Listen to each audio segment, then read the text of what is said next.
Imagine you just watched Eala lose the first set without winning a single game. The scoreboard reads 6-0. The match is, by every conventional measure, already over. Now imagine that instead of filing out, the crowd gets louder. That was Court 6 at the Foro Italico, May 7th, 2025. And those people, waving Philippine flags, singing, refusing to leave, were not in denial. They were making a declaration. Now it is May 2026. Eala is ranked number 44 in the world, has Toni Nadal, So great, and we're so blessed to have, Tony as part of the team. the man who engineered 10 Italian Open titles, working on her clay game, and she has just turned down an easier draw in Spain to arrive in Rome a full week early. The last time I was here, which years ago, I think I've changed a lot, grown a lot. It's nice to see the welcome that I've had. There's a huge Filipino community here, so I'm so excited. What happens on that red dirt over the next 2 weeks will tell us whether the fans who never left were right all along. The last time Eala stood on this clay, she was demolished 6-0, 6-1 by Marta Kostyuk, a loss so complete it became a headline about its own finality. She returns in 2026 ranked 30 places higher with her 2026 clay record sitting at 2-3 and with the architect of the greatest clay dynasty in tennis history now sitting in her coaching box. This week, she withdrew from the WTA 125 Catalonia Open, a tournament where she was the number 3 seed, not because she was injured, but because Rome called louder. She is already on the Foro Italico courts practicing. The draw for the Italian Open opens May 5th. She did not wait for it to arrive. She beat it there. Here is the tension that no amount of fan devotion can dissolve. Eala, by her own honest admission, prefers hard courts. She said it herself in Rome last year. I think personally, I definitely prefer hard courts, and the numbers have not argued with her. In 2026, her 3 clay losses came against Leylah Fernandez, Elise Mertens, and Karolina Muchova. The first set scores in those matches were 1-6, 2-6, and 0-6 respectively. Against elite clay specialists, she has not yet found an answer. Tennis. 3-6-5 put it plainly after her Madrid loss on April 25th. Eala has dropped 5 matches this year in which she won 5 or fewer games combined. That is not a fluctuation. Now, that is a pattern with a shape to it. And yet she is in Rome. Deliberately. On the surface where that pattern lives. On the court where Rafael Nadal, the player she grew up watching from the stands of Roland Garros at age 12, won more titles than any human being in the tournament's history. The conflict is not between Eala and an opponent. It is between where she currently is on clay and where the 38,000 Filipinos who live in this city have already decided she is going.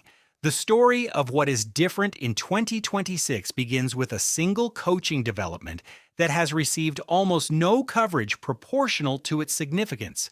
In April 2026, Eala confirmed that Toni Nadal, Rafael Nadal's uncle, the coach who stood in his corner for every one of those 10 Roman titles, the man who designed the footwork, the spin, the relentless physicality that made Nadal the undisputed king of red clay, is now actively working with her team. Her own words captured what that feels like from the inside. If you had told me that years ago, I would have, my mind would have been blown. If you had told me this years ago, I would have completely lost my mind. I wouldn't have believed you. It's fantastic. He has that knowledge and is able to help my team immensely, bringing all the necessary experience. He has that knowledge, obviously, able to help my team. That is not a ceremonial relationship. Toni Nadal does not lend his name to projects. He coached one of the greatest athletes in sports history from childhood to the end of his professional career. He is now transferring that clay blueprint, the same one that produced 10 Foro Italico titles, to a 20-year-old from Quezon City. The Italian Open is the first major examination of whether that knowledge has taken root. Wednesday, April 7th, Eala wins her first clay match of 2026 in Linz against Julia Grabber, ranked number 89. She wins 6-4, 6-3, composed, controlled, exactly the profile of a player executing a new game plan rather than just grinding through. After the match, Fernandez's coach, who later coached Eala to a win over Eala in Stuttgart, told Fernandez before the match, My coach told me, he said, she's not going to go down easy. As you can see, she's going to fight. You're going to have to take the match. she's not going to go down easy. She's going to fight. You're going to have to earn it. A player who beats you in 1 week forces the next opponent to prepare differently for the week after. That is Eala at 2-3 on clay in 2026. Now consider what she is returning to. Not just the surface, but the community. Rome is home to approximately 38,000 permanent Filipino residents, not visitors, not tournament week arrivals, permanent residents, the second largest non-Italian ethnic community in the Italian capital, according to Statista's 2025 data. Across Italy, 156,317 documented Filipino legal residents call this country home. The Lazio region, which contains Rome, holds over a quarter of them. When Eala arrived in Rome for the first time in 2025, her honest reaction to what she found was, I didn't expect such a big Filipino population here in Rome. But even just walking the streets, I've run into Filipinos 5 times already. When we walk in the streets, you know when you're seeing another Filipino. It's such a blessing, of course, to have such a big community. So many places feel like home because of that. She said that before she'd even played a match, before the bagel, before the flags on Court 6. Put yourself in the position of a Filipino living in Rome on May 7th, 2025. You have worked in this city for years, building a career in a country that did not build itself around you. You take the Metro to the Foro Italico for a first-round WTA 1000 match. The score goes to 6-0 in the first set. Every instinct shaped by conventional sporting culture says to leave quietly and avoid the embarrassment. Instead, the crowd gets louder, the flags go higher, the singing starts. The video of that moment, posted by ABS-CBN Sports, captioned, "Despite the loss, Filipino fans at Court 6 still showered Alex Eala with love," spread across every Filipino social media feed within hours. Not because it was a victory, because it was something more durable than victory. It was a community announcing that their investment in this player does not run on results alone. That was 2025. Now trace what has happened since that moment. A year-end ranking of number 50, a career year-end high, a number 29 career peak in March 2026, the highest any Filipino woman has ever been ranked in WTA history, a win over Iga Swiatek, a WTA 1000 semifinal, a viral Spanish-language post-match interview at Madrid 2026 that reminded the tennis world she is a player who can command a crowd in 3 languages simultaneously. The fans who stayed on Court 6 for a 6-0 loss in 2025 were not delusional. They were early. In April 2026, after Eala's 2-6, 1-6 loss to Mertens in Madrid, a man with the standing to contextualize that scoreline sat down on his podcast and said something that every panicking fan needed to hear. Greg Rusedski reached a career high of world number 4. He played in the final of the 1997 U.S. Open. He has spent the years since as one of the sharpest analytical voices in the sport, covering clay seasons specifically through the lens of someone who competed against the best clay players of his generation. When Rusedski speaks about a surface struggle, he is not guessing. He is diagnosing. This is his diagnosis on Alex Eala's clay record, delivered directly and specifically in the week before she arrived in Rome. Being at the academy with Rafa on clay, he's spent a lot of time with her, so she knows what to do. It's gonna be harder for people to hit a hole through her on clay. It's gonna be much more physically combative. He then placed her trajectory in a broader cultural register that stopped the tennis conversation entirely. She's like Manny Pacquiao. Anywhere around the world where there are people from the Philippines, they're always talking about her. Automatically, her matches sell out. She opens up a marketplace. People just love her. I'd love to see her crack the top 20. When a 1997 Grand Slam finalist reaches for the name of Manny Pacquiao to explain what Alex Eala means, he is not making a tennis comparison. He is recognizing a once-per-generation cultural convergence between an athlete and a nation. Pacquiao did not just win fights, he gave millions of people a reason to feel seen in a world that often looked past them. Rusetsky, with a career's worth of experience identifying which players move markets and which merely move ranking points, is placing Eala in that register, with the Foro Italico as the stage. The Italian Open runs from May 5th to May 17th. After that, Eala has entered the WTA 125 Parma Ladies Open, which runs May 12th through May 18th, a deliberate overlap that signals this is not just one tournament, but a clay court immersion program leading toward a single destination, Roland Garros, late May 2026, where she is already confirmed in the main draw. Every match Eala plays in Rome is not just a result, it is a data point in the most consequential question of her 2026 season. Can Toni Nadal's coaching translate into wins against elite clay opposition before the French Open draw is made?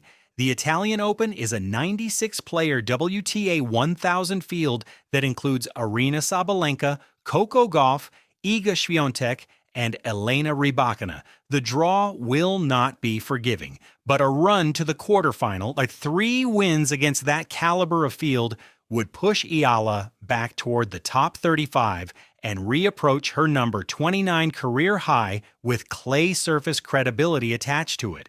For the 38,000 Filipinos who live in Rome and will not need to book a single flight to see this happen, the stakes are not about ranking points. They are about something that took generations to build: visibility. 156,000 Filipinos live in Italy, a country that did not build its national identity around them. For years, they moved through Italian public life largely unseen. Alex Eala, 20 years old, playing a WTA 1000 draw at the most glamorous tennis venue in Europe, carries them onto a court that broadcasts in 190 countries. That is not an athletic achievement. That is a social one. And Rome, from May 5th onward, is where both stories run simultaneously on the same red clay, 6-0, then 6-1. That was the Italian Open on May 7th, 2025.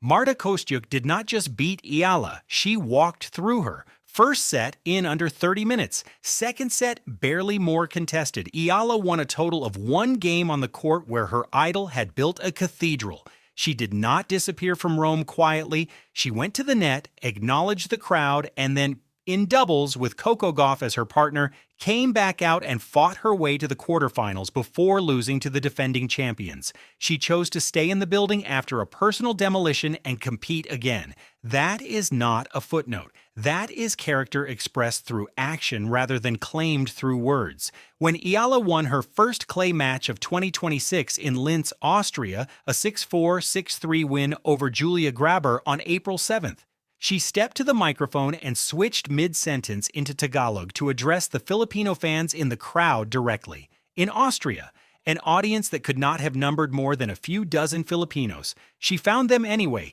and she spoke to them in the language that belongs only to them. Salamat sa lahat ng Pilipino na nandito.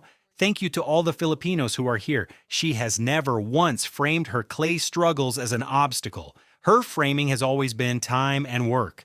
I think I can play as well on clay, not, I will never be comfortable here.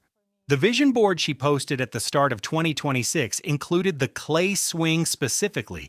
This was not a surprise detour. It was always the plan. She turns 21 in May. She is in Rome. She skipped the easy path to be here. Court 6, a bagel, flags going up anyway, then Toni Nadal in her corner, then a strategic withdrawal from Spain, not to rest, but to arrive. Then, the Foro Italico clay courts, a week before the draw is set, a player who refuses to let her first chapter in Rome be the final word. What you watched unfold on that court in 2025 was not a loss. It was the opening scene. The fans who stayed and sang in the empty stadium after the Kostyuk match were not confused about results. They were reading a story that the scoreboard hadn't caught up to yet. Every subscriber, every fan account, every Filipino who took the metro to the Foro Italico that day saw something the mainstream tennis press filed away as a first-round exit. They saw someone worth following through the difficult part. And the difficult part is almost over. Alex Eala is in Rome right now. Toni Nadal's clay education is about to face its most consequential examination. Roland Garros is 3 weeks away. Now, here is the question worth debating in the comments. Can Eala win 3 rounds at the Italian Open in 2026? And do you believe Toni Nadal's coaching has genuinely changed her clay game before Roland Garros? Put your prediction below. We read every single one. The Italian Open draw drops May 5th. The moment Eala's first round match is confirmed, this channel will be the first place breaking down her path, her opponent, and what the matchup means for her Roland Garros seeding. If you are not subscribed right now, you will be reading about this story somewhere else the morning after it happens, instead of being here before it does. The bell icon is what separates the people who follow the story from the people who discover it after it's over.